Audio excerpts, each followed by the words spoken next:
हर कोई अपने आप को समाज सेवा से जोड़ रहा है, कह रहा है, और कहीं न कहीं मुझे ये लगता है कि उसमें एक लालच आ गई है समाज सेवा की भावना से।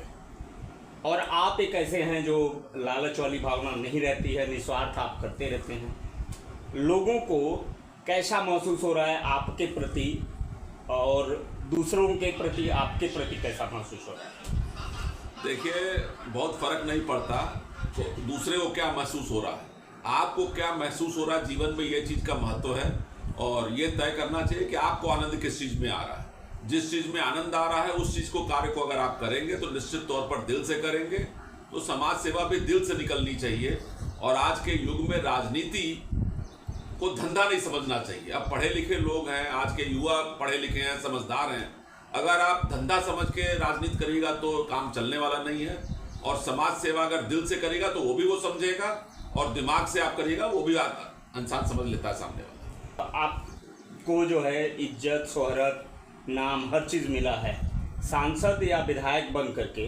क्या आपको लगता है कि इससे ज़्यादा शोहरत मिलेगी या क्या? देखिए, कभी हमारा ये मनसा नहीं रहा कि मैं सांसद बन जाऊं। आप सब मालूम है, आप इसी क्षेत्र के रहने वाले हो। अगर सांसद बनना होता तो पिछले चुनाव में मैं सांसद रहता। तमाम पार्टियों से मेरे लिए ये था कि आप चुनाव लड़िए और आप इतने लाख वोट से जीत रहे हैं, तो इसका मेरे लिए महत्व नहीं है। मेरे लिए महत्व है कि मैं भारतीय जनता पार्टी का कार्यकर्ता हूँ। 1992 में विद्यार्थी परिषद, 96 में युवा मोर्चा का काशी क्षेत्र का प्रभारी रहने के बाद लगातार पिछले 35 वर्षों से पार्टी से जुड़ा हुआ हूँ। मेरे लिए महत्व का विषय है। दूसरा, पार्टी हमारे लिए कुछ पाने की चीज़ नहीं है। पार्टी जिस दिन तय करेगी कि आपको लोगों को चुनाव जिताना है तो मैं लोगों के लिए काम करूँगा, और जिस दिन पार्टी ये तय करेगी कि आपको चुनाव लड़ना है तो मैं खुद चुनाव लड़ूंगा। सर, आज आप अपने जीवन को किस हिसाब से देखते हैं? क्या मायने हैं, क्या अपेक्षाएं हैं, और मकसद क्या है? देखिए, मकसद तो ये है कि हमारा इस क्षेत्र में हमने जन्म लिया है, इस क्षेत्र के लिए मैं क्या कर पाऊँ।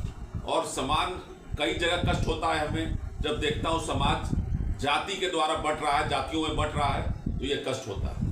युवा पीढ़ी जब शाम को दारू के ठेके पर लाइन देखता हूँ, गांव में गिरते हुए, लेटे हुए, मोटरसाइकिल, बाइक किनारे पड़ी है, साइकिल किनारे पड़ी है, युवा गिरे रहते हैं, तो कष्ट होता है। तो मेरा मकसद यही कि इस क्षेत्र में एक जागरण का अभियान ऐसा कर पाऊँ कि हमारे युवाओं को सही दिशा मिले और साफ सुथरी राजनीति हो, जहाँ जाति में बटा हुआ समाज न दिखाई दे।